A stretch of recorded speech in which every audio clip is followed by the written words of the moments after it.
রাখবেন, আমাদের রক্ত যতক্ষণ আছে, জীবন যতদিন আছে, আমরা ফিলিস্তিনের পাশে থাকবো, ঠিক কিনা বলেন? এখন দেখা যায় একদল মুসলমান, ধর্ম যার যার, উৎসব সবার নয়। ধর্ম যার যার, উৎসব সবার নয়। ধর্ম যার যার, উৎসব তার তার, ঠিক কিনা বলেন?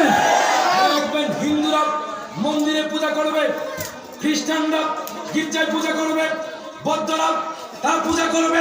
মনে রাখবেন, আমরা মুসলমান কখনো তাদের মন্দিরে গিয়ে আঘাত হানবো না, এবং তারাও আমাদের মুসলমানদের কোনো আঘাত হানবে না। যদি হানে আমরা ছেড়ে দিব না, হাত তুলে করে ঠিক কিনা? সবাই একসাথে মিলেমিশে থাকবো। তবে উৎসবে আমরা যাব কি? যাবেন না, উৎসব তার তার, উৎসব আমাদের ধর্মের যে উৎসবগুলো আছে আমরা পালন করব, তাদের উৎসব তারা পালন করবে। আমরা কারো ধর্মে আঘাত করব, ঠিক কিনা বলে? এটা আমার নবীর আদর্শ। যারাই করবে মনে রাখবেন, এরা হলো জঙ্গি বাহিনী, ঠিক কিনা বলে? এরাই জঙ্গি গোষ্ঠী, ঠিক কিনা? সাবধান থাকবেন। আল্লাহ পাক আমাদেরকে হেফাজত করবেন, আমিন। আমার বন্ধুর কাছে দোয়া চাই।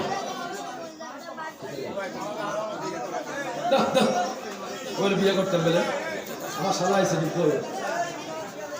না, দোয়া করি, আমি দোয়া করি। আলহামদুলিল্লাহ সারা বাংলাদেশ আলোচনা করে আলহামদুলিল্লাহ সুন্নতের খেদমত করছে।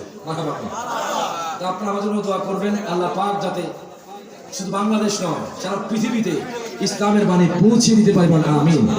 ওয়া আখিরু দাওয়ানা আনিল হামদুলিল্লাহি রাব্বিল আলামিন। আসসালামু আলাইকুম ওয়া রাহমাতুল্লাহি ওয়া বারাকাতুহু।